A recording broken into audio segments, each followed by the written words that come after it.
Welcome back to our Fandom Debate YouTube channel, where we're going to be posting additional public forum debate content along with the seasonal workshops we hold. To sign up for those, click the link in the description below and subscribe to our channel to keep up with our weekly content. And in this video, we're going to be doing our second round breakdown.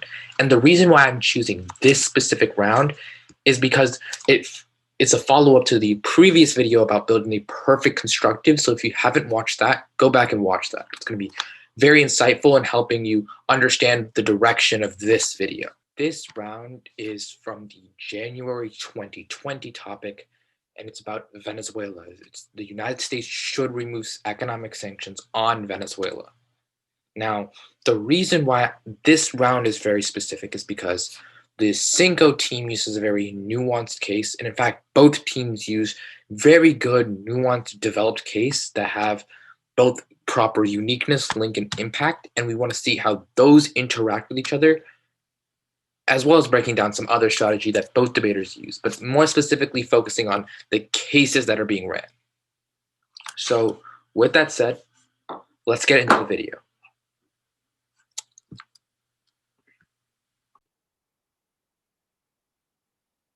So it's going to be the negative in this speech going first, so let's start.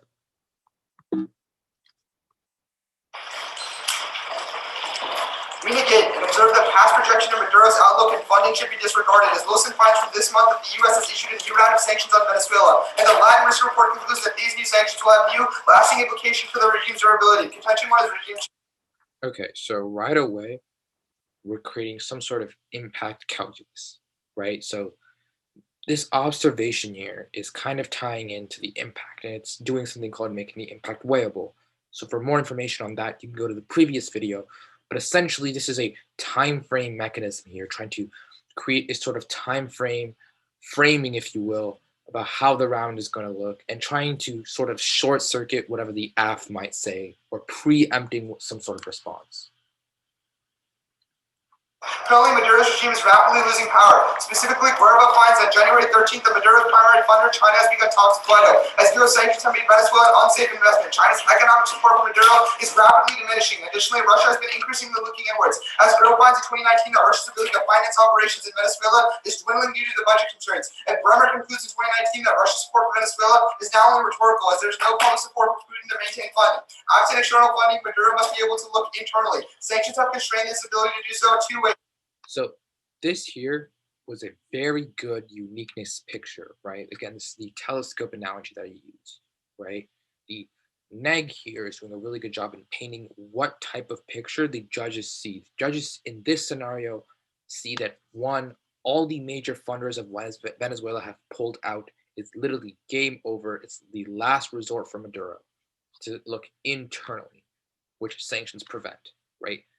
This is sort of creating the narrative that it is an end. This is the last stop for Maduro. Sanctions are needed to reach that end point, the final destination where the impacts start to manifest for the neg, right? So this is not the entire picture, right? This is every detail about Venezuela's finances, but it's a more skewed narrative or a biased narrative about how Venezuela is looking.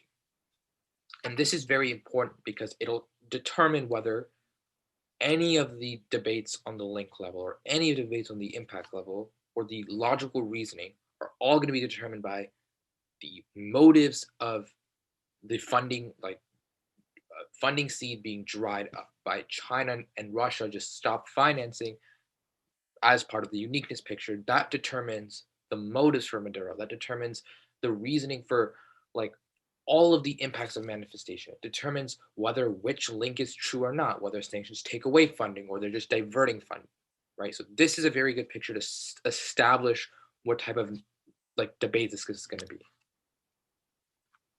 Versus gold. Delgado in 2019 explains that Maduro returned to selling gold in order to create a direct stream of revenue that's key to him maintaining power. Rod in 2019 finds sanctions choke out Venezuela's gold industry, which is empirically proven, as Portner in 2019 furthers that because U.S. sanctions have prevented Venezuela from buying imports in cash, Maduro pays in gold, depleting gold reserves 18.5% in less than a year. Second is his inner circle. Stratover finds in 2019 that sanctions have begun to erode public support, leading to mass protests to overthrow the regime. And Rodon finds in 2019 that sanctions have constrained Maduro's ability to pay his military by cutting off overall regime revenues. Specifically, Kermit finds on January 13th, Maduro has run out of cash. Even top officials in the military only have a salary of $13. Thankfully, CL19 concludes that military support is the only way for Maduro to stay in power. This comes at a terrible time for Maduro, as Laura finds in January that Maduro's inner circle has begun to potentially look to Guaido regime for a more stable economic future. For these reasons, Laura concludes that there's an 80% chance that Maduro will be out of power by the end of 2020. Okay, so just a quick hint, tip here. If anyone says for these two reasons or for these three reasons and reads a piece of evidence, it's probably a smart idea to call for that piece of evidence because they're probably hiding or skewing the warranting for that card.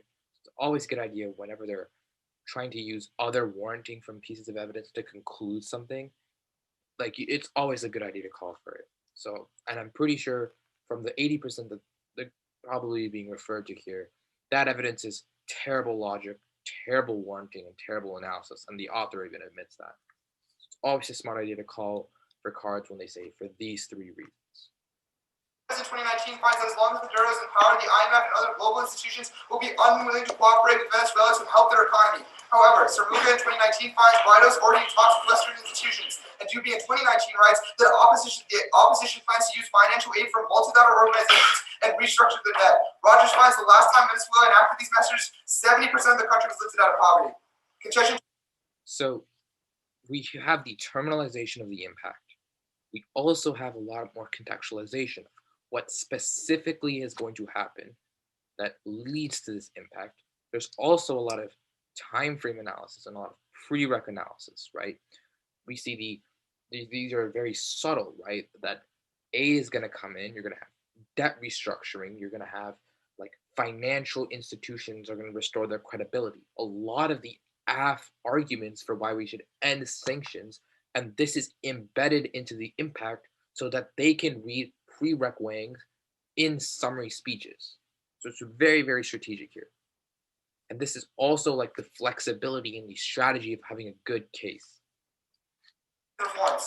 Rendon finds in 2019 that U.S. sanctions were not the cause of the economic crisis in Venezuela, as Venezuela was already riddled with severe hyperinflation and significant drops in imports. The explanation is simple, as Martino finds in 2019 that all of Venezuela's ailments can be blamed on the socialist policies passed by Chavez. Socialism shifted the economy from an agrarian one to an oil state, as oil was more profitable, which caused food production to drop 75%. The government implemented price controls, which led to mass shortages. Also, spending on social programs forced the government to print more money to pay off the deficit, which skyrocketed inflation. However, the outlook is bright. So, once again, this is the second uniqueness picture of the second contention, right? Socialist policies of Venezuela have led to its downfall, and this is started by Chavez, right? Sort of saying that sanctions weren't the cause. The real underlying cause for the mess in Venezuela is the bad policy. As The Economist finds in 2019 that Maduro has now looked at almost every one of Chavez's socialist policies that he put in place. Bristow, however, finds that none of this liberalization is taking place officially, and this can easily be reversed. Thankfully, The Economist finds that Maduro's new liberalization has put food back on the table for millions of Venezuelans who can also afford it because of remittances. They further that these have almost single-handedly dropped inflation from 3 million% to only 13,000% in a year by putting the dollar in circulation through the wealthier, but having it trickle down to the working class. Ultimately, Lopez finds this month these policies are set to bounce Venezuela's economy back by over 4% this year alone. The Economist concludes for every 1% increase in economic growth, there's a 0.6% decrease in poverty, which is why 2/3 of poverty reduction in the developing world has been from economic growth, which means even absent regime change sanctions give Venezuela a chance. So this is one huge uniqueness picture here of saying the pace that Venezuela's on is attributed to U.S. sanctions, right? So the fundamental issue here is that it's just attributing economic growth and saying, oh, well, economic growth is going up right now, and we're going to use a bunch of scalar statistics to try to blend it and try to create this narrative, right?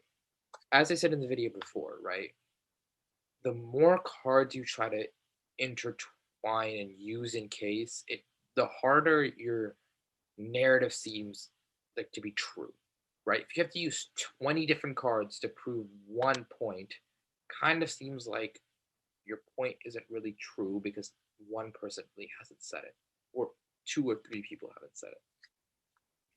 But this is another really good way to craft a uniqueness picture, right? It's the Maduro's predecessor's fault. but the problem is getting slowly fixed right now, but it's on a thread, right? So it's sort of creating a picture of what the judge is looking for. About progress, as The Economist in 2019 concludes that therefore sanctions have been the reason why Maduro has passed any economic reform, because they limit the regime's financial assets, forcing them to look elsewhere for revenue. Tragically, Naim finds in 2018 that Maduro's only end goal is now to pass policies that will keep him in power, as he sees this as the only alternative to death or prison. He no longer cares about governance, quote, only sees the state as a protective cocoon and his last alternative to a life behind bars. Absent financial constraints, Maduro has demonstrated that socialist policies are his weapon of choice. As Powell finds in 2018 that before sanctions, Maduro and Chavez both historically used socialist economic controls as a way to quash dissent and pay off those loyal to him. And Powell furthers that Maduro found this to be a great method of power consolidation. That's what he did. So this is a very sort of strange counterfactual. And this was the biggest problem with this economic reform argument that was happening with especially with the topic of the NAG, is that they have a very, very good uniqueness and impact scenario, but their link was very tricky. Even though links are not the most prioritized thing when building a case, it's still very important to have a very fully developed one, right? Because they were saying absent, absent sanctions, Maduro reverts back to his old policies. But they, in the uniqueness picture, saying he doesn't care about governance, he's trying to just stay in power. So it kind of seems contradictory here, right? So it's also very important that you fully develop these links a little bit better than just saying, well, he was doing socialist policies before, now he's doing more free market policies, right? You need to sort of go through his incentive calculus a little bit more. And then here is the impact here is a little bit muddled, right? It's not clear what the impact is. It's just like, oh, food is coming to the table now, more people are getting like economically empowered. But I'm not sure, this is lacking a lot of weighability here. I'm not sure how this short circuits the AF arguments, nor am I sure like how this has any other comparative weighing advantage, right? I'm not sure like how many people this affects in terms of, scope or magnitude, or how probable that these policies are continue to be passed, right? So it's important to have way more fleshed out impact analysis there. So this is the second constructive speech, or the affirmative case. And this is the one I want to focus a little bit more on because it has the nuance in case that I was describing in the previous video. And it's also an example of how to utilize that nuance in very general or stock arguments that come out of champion briefs, but tailoring them so that they're unstoppable. Our first contention is the Venezuelan crisis. United States sanctions on Venezuela contribute to the suffering of millions in three ways. The first is by preventing policy reform. As Venezuela faces a potential economic slump, U.S. sanctions prevent the government from correcting course to avoid a recession. By Weather Nation 17 writes at the start of the downturn, Venezuela was on track to reform key debt practices in the economy to avoid an economic crisis. However, the imposition of sanctions on the country cut the country off investment in the international market, making it impossible for the country to roll over its debt and thus pushing Venezuela towards a crisis. So in this case structure, the components are still there, but it's presented a little bit differently, right? So rather than giving a big uniqueness picture and then two links, it's sort of three subpoints, each with their own mini uniqueness and a link and an impact. So it's a little bit different, but all of the components are still there. The Wiseboro evidence is key uniqueness. It's saying this is what was going to happen, this is what the world was going to look like, but then we put sanctions. 2019 proves that since 2014, sanctions have degraded Venezuela's reputation on the international market, causing numerous financial institutions to turn away from investing in Venezuelan debt. Overall, Sachs of the CEPR 19 writes that the imposition of sanctions made any stabilization program to solve the currency and import problem is impossible, as Venezuela was increasingly shut off from major markets in the dollar, locking Venezuela into an economic spiral that has caused millions to flee and live under oppressive conditions. Second is by shocking the oil industry. Zuniga, the Financial Times 19 writes that Venezuela used to mix her heavy crude with an American chemical called naphtha, making it easier for the oil to move itself to other markets. With sanctions, Venezuela has lost access to naphtha and is assorted to cheaper, worse quality blends such as Ferrari 16. As a result, the oil Venezuela now sells is $17 less profitable than before. Even besides the physical quality of the oil, Stratford 19 writes that tanker companies and countries are wary of signing contracts for Venezuelan oil under the threat of U.S. sanctions and backlash. As a result, Venezuelan oil production and profits have dropped. Empirically beaten up the CEPR 19 rise that finds after the gradual decline in Venezuelan oil production, output dropped by 142,000 barrels following the introduction of U.S. oil sanctions. Crashing Venezuelan oil sales is devastating for the country, as Rebuttal Foreign Policy 18 writes that since 95% of export revenues come from oil, sanctions cut off the government's main source of dollars and thus way to finance food and medicine. Indeed, despite increasing. So the impact here, the link is just sanctions are cutting off access to food, medicine, oil, and debt restructuring, right? That's the whole premise of this. Let's see what they get to the impact really quickly. Oil prices, Venezuelan imports still fell by 31%, and in the 2 months directly following these sanctions, food imports fell by an additional 24%. Barbell's of Think Progress 19 concludes that as time goes on, sanctions will only kill more and more people and cause millions to flee to mass exodus. And Rebuttal concludes that sanctions risk turning the crisis into a full-blown humanitarian catastrophe. Further by blocking direct aid shipments. Although calibrated. So here's the very interesting part. It's sort of saying that these 3 links are going to lead to one huge impact. I think that this is also a very fine structure, right? But another way that this could also be better is to have individual mini impact scenarios for each 3 of these subpoints, right? Because if the one subpoint, for example, is if they read impact defense and they read like 4 or 5 impact defense responses to this cutting off of aid or food or whatever, then your links are kind of worthless. So having impacts that are specifically tailored to your links, as well as maybe the overall or overarching impact, that gives you a lot more flexibility. That gives you a lot more weighing options in the back half. Because let's say they read impact defense, and they may read like a couple of spotty link arguments. You can see like, oh, our impact defense, we concede the impact defense, but they've conceded this impact from our first link, which is literally game over because we can prereq all of their case. To allow aid access to Venezuela and financial interactions with internal NGOs, U.S. sanctions often impede important work in 2 ways. The first is through outside aid. Salamba of Wall Street Journal 19 writes that the Trump administration has been very poor in delineating financial lines to allow for aid to flow through, oftentimes unintentionally blocking things such as food and medicine.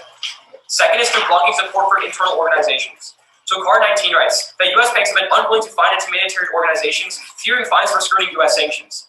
He concludes that although the United States has given exemptions to certain NGOs, the risk of punishment has left many smaller nonprofits within Venezuela at risk of shutdown. Because of these complications, Fox at DW19 finds that sanctions have put 300,000 people at risk of serious health complications. Our second contention is stop. So this is the biggest pet peeve. Even though I think the link is super, super good, these 2 subpoint or sublinks or whatever are super, super good. The impact is very shoddy. Just says 300,000 people are saved. Very, very, very, very like poor in contextualization, because even if you win this argument, like you win 300,000 people, they could potentially get up and be like, if we win a risk of our impact, we also win a risk we prereq your impact, and so you probably want to vote there, and they probably have the only comparative here. Right? There's not a lot of comparative that I can do with this 300,000 other than read general probability weighing and scope and magnitude, but it's going to be very little in comparative because it's not a lot of analysis on the impact. But I think that the best way to go about this is trying to use the link as a sort of probability, like, or the uniqueness as some sort of leverage for the probability weighing. But there's no other time frame or way I can use this aid argument to short circuit the neg offense, right? So it's kind of limited in terms of offense and flexibility, right? So remember to always flesh out those impact scenarios, give you more flexible impacts. But what I think the focus of this video was on is this aid link, right? The general stock bread and butter champion briefs link was this aid. Sanctions are blocking aid. ending sanctions allows aid to come in. This is bread and butter, which meant every single team that was in Emery or any elimination round in January, like any like high level round, had 5 turns, some baller prereq weighing, and every single analytic and like cross question imaginable in this argument. But they took this argument and took the principle of sanctions blocking aid and added a nuance or a spike to it, right? They heard the general responses about Maduro economic policies. This problem was already bad before, and they added spikes. The first being that it's internal NGOs, and you're going to hear this a lot in the second rebuttal. It's internal NGOs. The second thing is that it's a perceptual shutdown. These banks are fearing U.S. sanctions. They haven't been sanctioned yet, but they fear that giving money to these NGOs could lead to a U.S. sanction, so they cut off financing. And then the third thing here being, it takes out the whole, oh, well, you know, the problem is there before. There's already like a huge issue of hyperinflation, starvation, and people lacking medical aid by saying 300,000 people are dependent on the aid right now, so it doesn't matter that the problem was created before. We can solve the issue. So those are the 3 major responses that have been dealt with in case with this nuanced link. So rather than reading new front lines, they can literally tank the opponent's credibility by just getting up and saying they don't respond to the nuance of the link, and here's the evidence that they drop, and here's why it matters.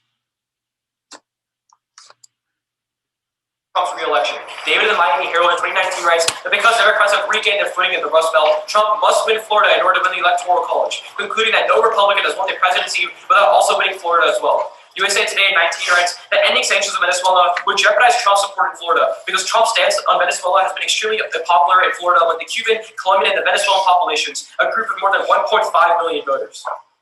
Forcing Trump out of office is critical for poverty reduction for 2 reasons. The first is climate change. Vox in 2019 writes that nearly all the Democratic candidates have extensive plans to reduce carbon emissions.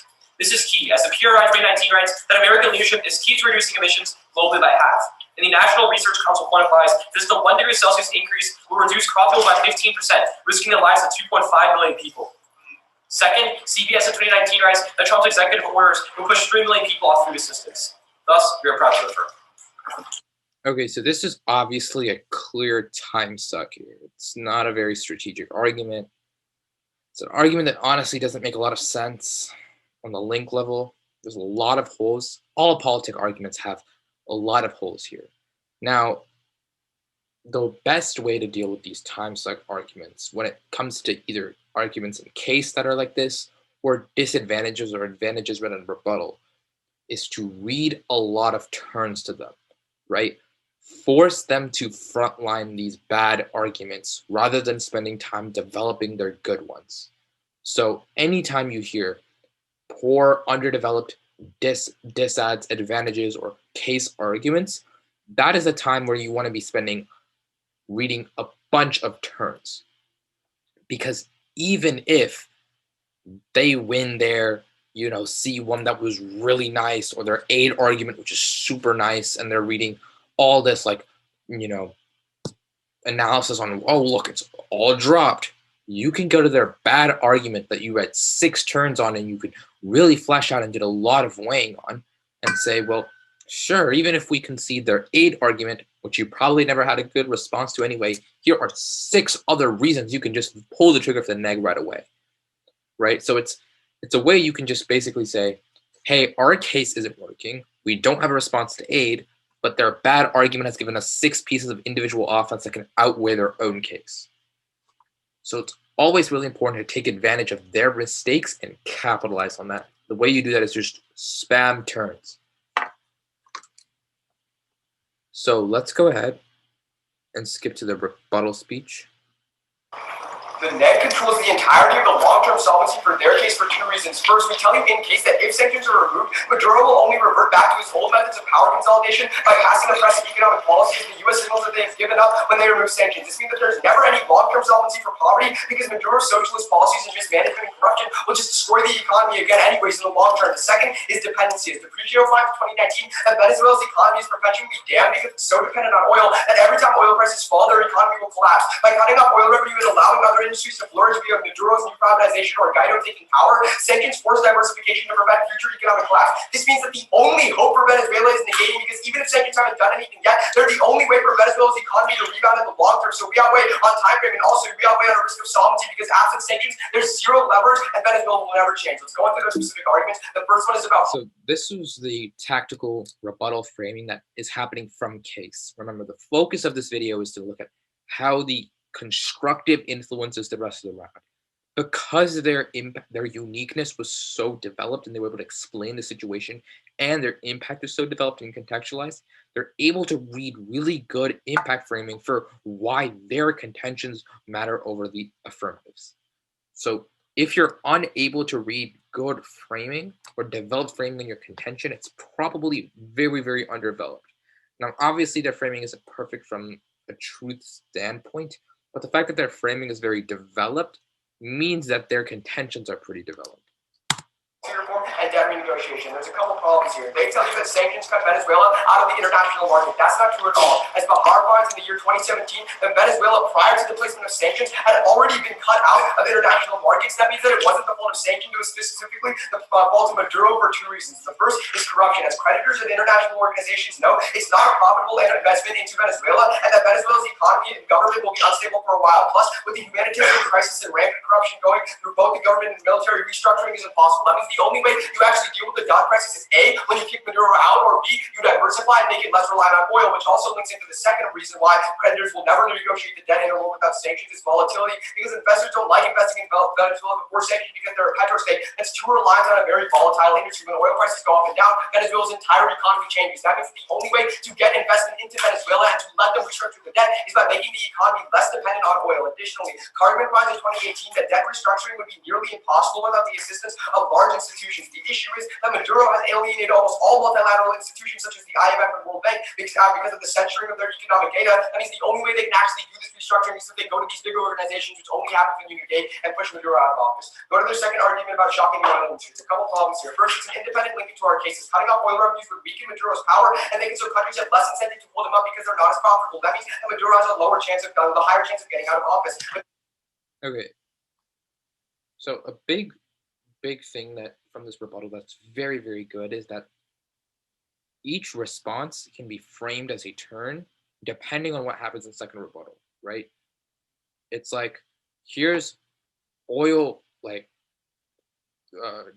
creditors don't want to restructure debt from oil-dependent nations because they're very volatile. That is a regular D-link.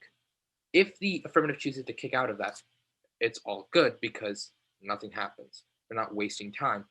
But if they try to frontline that or mess up or miss it, you can phrase it as a turn in the back half saying, this is why you vote for our C2 because we let them diversify, which makes them less volatile, more likely to restructure. So they're using their case as a sort of short circuit, but it's a two levels here. The first is just a general D-link, and the short circuit coming from their own case, which is only possible because they have a really developed impact. Rendon found in 2019 that oil production was plummeting by billions of barrels prior to the introduction of sanctions because of a lack of economic diversity and mismanagement, so the oil sector would have gone down anyways. But then Slab finds in December of last year that Venezuela's oil production is now doubled because it's stabilizing. That means that the sanctions obviously aren't doing much because Venezuela's oil industry is doing better and better. Going to our next argument about blocking aid. A lot of problems here. First, Raposa found in 2019 that the only aid blocked by the U.S. are those headed for specific sanctioned individuals, not the general public. They can still access good things like food and medicine. But then the Red Cross is sending in aid right now. That takes out their argument because it proves that aid is going in despite sanctions. But additionally, specifically talking about U.S. aid, well, Maduro is the one blocking the U.S. from sending in aid right now. That means that the only way aid can go in is if we get rid of it. That's corroborated by the CSIS, who writes in 2019 that Maduro holds aid to create dependency on his people onto him. That means that the only way that we get aid and imports into the Venezuelan public is getting rid of Maduro. Additionally, exemptions, they tell you that they don't work because of risk of punishment, but exemptions actually do work because they let other countries know that the U.S. is okay with that shipping aid to Venezuela. Go into their next argument about stopping the election. So this is where you sort of see, if you're flowing around or you've been paying attention, this is where the three things come in. One, the general public can access the aid. Well, no, they can't. 300,000 people need it. That is still offense for the affirmative. Then they say the Red Cross is getting in. Well, 300,000 people need it. Then they say that Maduro is blocking aid. That contradicts the Red Cross response.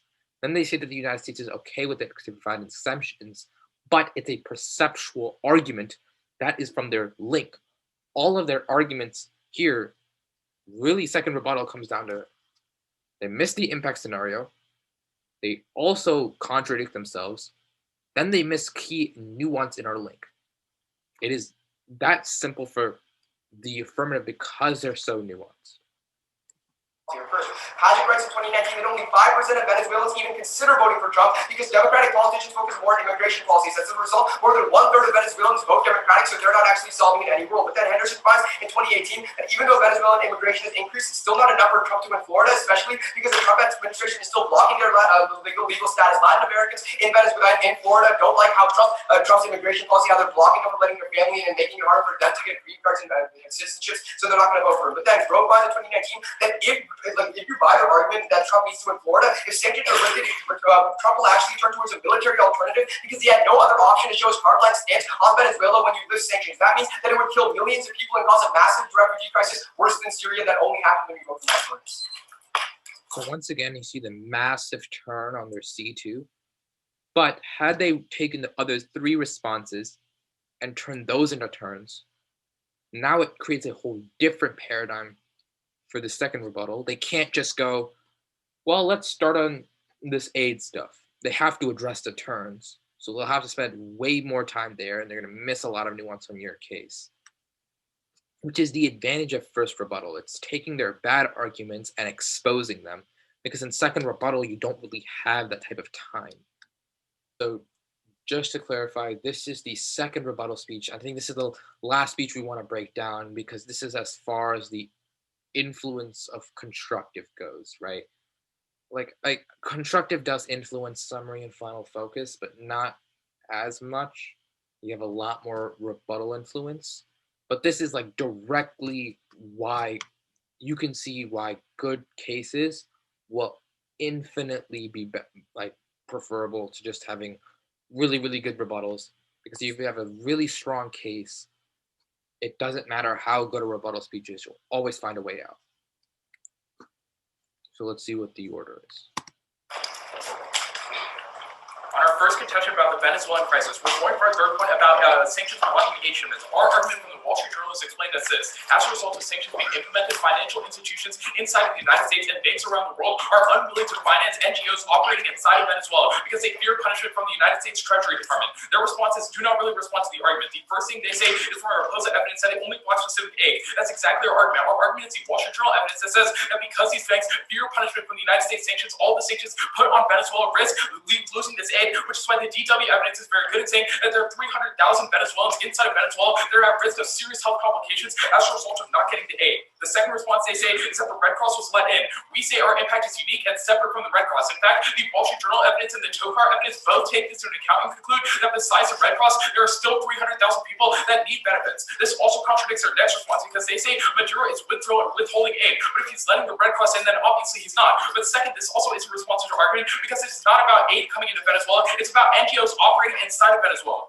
The last thing he says is that exemptions exist and that they allow these NGOs to work. But again, the Wall Street Journal evidence frontlines this again by saying that despite their exemptions, they are still not working because they fear any kind of punishment, which is why obviously it's not working because 300,000 people are still at risk of health complications. Our second contention about exactly what was going to happen.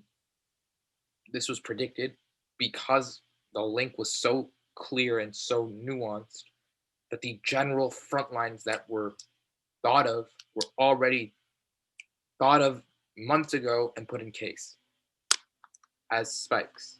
Now let's see what he does with the second contention.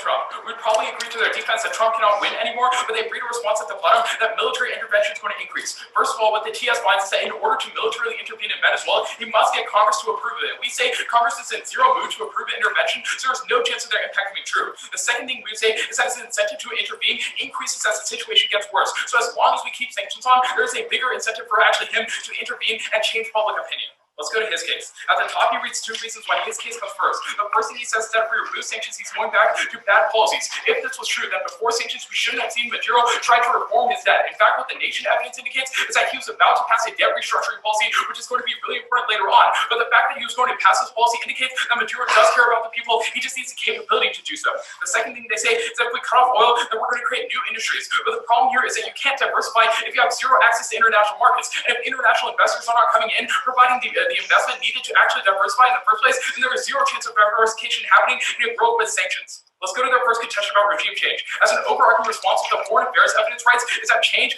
the only type of change we'll see in Venezuela is a change of base, not policy. The reasoning is that Venezuela's ideology of socialism is so ingrained in the population that no politician would ever go against it, meaning that their impacts will not come true. It'll be the continuation of the same impact. But their links also doesn't make sense. Their first link is that he's using up his gold reserves. But what the IC evidence finds in 2019 is that his gold revenues, the numbers they cite are their only official estimates. Instead, what they find is that Maduro's been creating illegal gold mines to actually increase the gold supply, which is why they find that he's increasing his gold power. So even if officially it seems like he has less gold, on the real, he's actually getting more gold. The second problem here is that we'd say he's going into other ventures. For example, finding drug ventures that are also getting his revenue. On his inner circle argument, what the IC evidence in 2019 finds just a couple days ago is that now he has tankers that can move oil legally. The reasoning why this response is really important is because it concludes that even a partial revival of their oil industry through these tankers will allow Maduro to stay afloat and deflect any generals trying to deflect his regime, meaning he can stay in power even longer. But even more so, this argument is actually a good thing for us because what we'd say is that as a result of sanctions being in place, he can use that as a scapegoat to strengthen his support, which is why the Miami Herald writes that his support has increased by 6% in just the past year.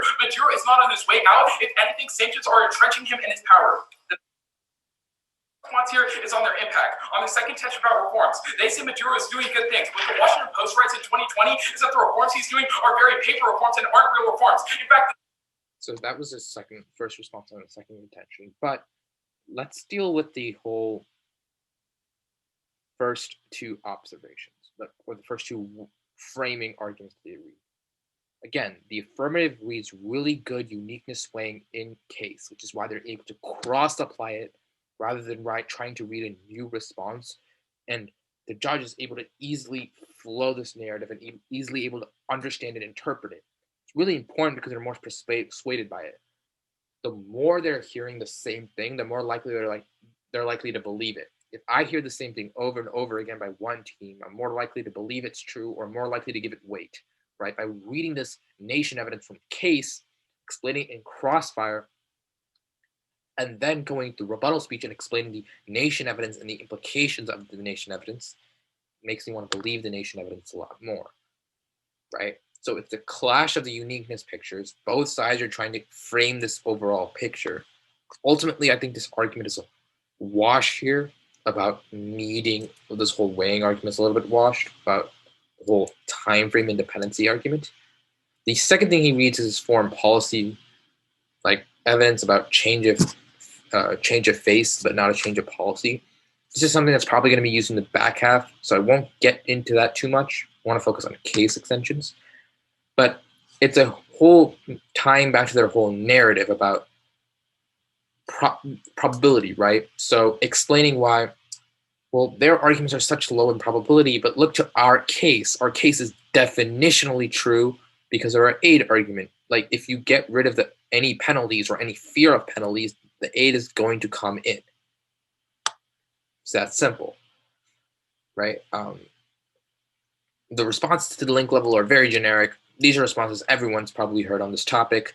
Maduro gets sources from drug trafficking or illegal gold mines or illegal oil trade, so he's obviously going to keep this money. This financing isn't an issue. Let's see what he does in the second contention. Sense. Maduro does not want to divert away from his ideology. He's just trying to make it seem like he's doing real reforms, but he never will do anything in the long term. The evidence is very good about that. But even if we do see reforms, number one, we say corruption still exists, so efforts won't work in the long term. But second, they just assert that privatization and the other things would be a good thing. We say privatization historically has been a bad thing for Venezuela. Obviously, that should be warranted. It's probably not going to be accounted in the round. But where I think that this argument's like, if you're going to say privatization bad for Venezuela, like I don't really know how far that goes, because you're going to say that you conceded that the policies were bad with the foreign policy evidence. So I'm not sure where that goes. But all in all, we saw how the nuance in case really worked for the affirmative team. The affirmative team ends up winning this round, right? Even though both teams are really, really high level, as you can tell in like the development of their responses, having a nuance to a very literature-based argument, because everyone knows about aid in Venezuela and the humanitarian crisis, but that small nuance link probably doesn't get a lot of attention, or teams just hear aid in their head and they go, oh, let me just go find all my aid responses without really flowing the entire argument. So it's very important that we're seeing it being this type of strategy being applied in finals of a very prestigious bid tournament. So with that being said, this round is an indication to everyone that's trying to get high in debate to, one, have very, very stock in terms of ideas, but nuance in their links. Two, create really, really developed and in-depth uniqueness pictures. Even if, even though the neg team did lose, they're in finals for a reason. Their uniqueness picture was super, super, super fleshed out. Like lines and lines of reasoning for why their two links are true, right? Covering almost every angle in the way they want it to be covered, right? The third thing is have impact flexibility, right? It's very difficult to win when your impact is one line, 300,000 people need help, right? Even though, sure, there are ways you can try, and you're going to end up doing more work than you really have to. And it's going to be a lot harder to achieve what you're trying to do when your impact's only one line. Whereas if your impact is a very contextualized story, right, you're able to cross-apply and pre-rec and short-circuit and use time frame mechanisms and read framing arguments and rebuttal, because it's so contextualized and so deep, the judge is able to understand, and it's not just 2 minutes of new argumentation that the judge has to interpret in their head in 4 minutes right on the spot, whereas they get 7 minutes, the crossfire and case, to kind of understand and think about these arguments and how they logically work. Because judges are people, even if they're the most techiest judges. With that being said, thank you guys so much for watching. To see more content like this, subscribe to our channel. We're going to be dropping more round breakdowns. And you can go back and click the link down below where I drop an entire round breakdown from constructive all the way to final focus, and how to make the perfect public forum case. If you're interested about becoming a better public forum debater, or you're interested about learning about public forum, check out our summer workshop. We have the link in the description to our website. Thank you so much. Have a great day.